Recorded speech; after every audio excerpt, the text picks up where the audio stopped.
আপনি জানেন কি, ডিমের পরিত্যক্ত খোসা এখন কোনো বর্জ্য নয়, তা এখন অর্থলাভের উপাদান। নমস্কার, আজকের আয়োজনে আপনার জন্য থাকছে ডিমের স্বাদ কাহর। আপনারা দেখছেন জানার ভিড়ে অজানা। আপনি যদি এই চ্যানেলে নতুন হয়ে থাকেন তবে অবশ্যই সাবস্ক্রাইব করে পাশে থাকবেন।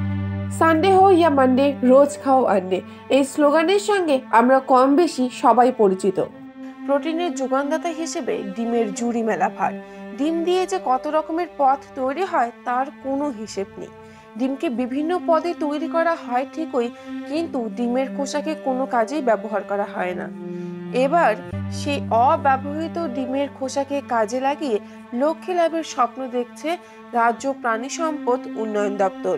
নবান্ন সূত্রে পাওয়া খবর অনুযায়ী রাজ্য প্রাণী সম্পদ উন্নয়ন দপ্তরের অধীনস্থ সংস্থা ওয়েস্ট বেঙ্গল লাইভস্টক ডেভেলপমেন্ট কর্পোরেশনের উদ্যোগে নদিয়ার কল্যাণীতে তৈরি হচ্ছে এক্সেল মেমব্রেন কারখানা, যেখানে পরিত্যক্ত ডিমের খোসা দিয়ে তৈরি হবে ক্যালসিয়াম সহ বিভিন্ন ধরনের ঔষধি দ্রব্য, যা থেকে বিপুল টাকা রোজগার হতে পারে।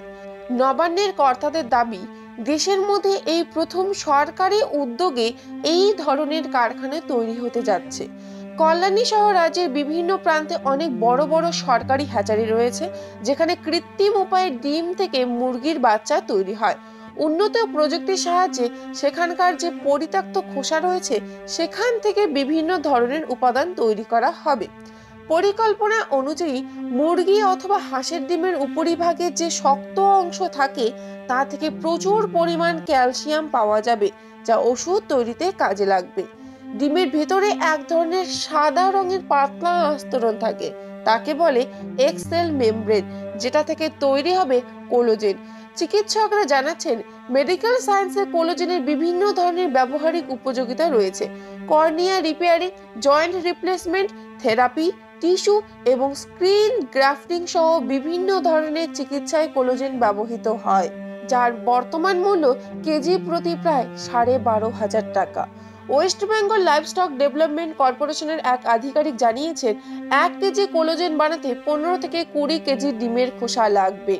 ইন্ডিয়ান ভেটেরিনারি অ্যাসোসিয়েশনের তরফে গুরুচরণ দত্ত বলেন, এই প্রকল্প আগামী দিনে অন্যান্য রাজ্যকে দিশা দেখাবে। গরমকালে বিপুল পরিমাণ ডিম নষ্ট হয়ে যায়, কারণ অন্যান্য জিনিসের মতো ডিমকে বেশি দিন সংরক্ষণ করে রাখা যায় না, ফলে মুরগির প্রতিপালকরা আর্থিক লোকসানের মুখে পড়েন। এক মেমব্রেন কারখানা চালু হলে সেই সমস্যা অনেকটাই মিটবে।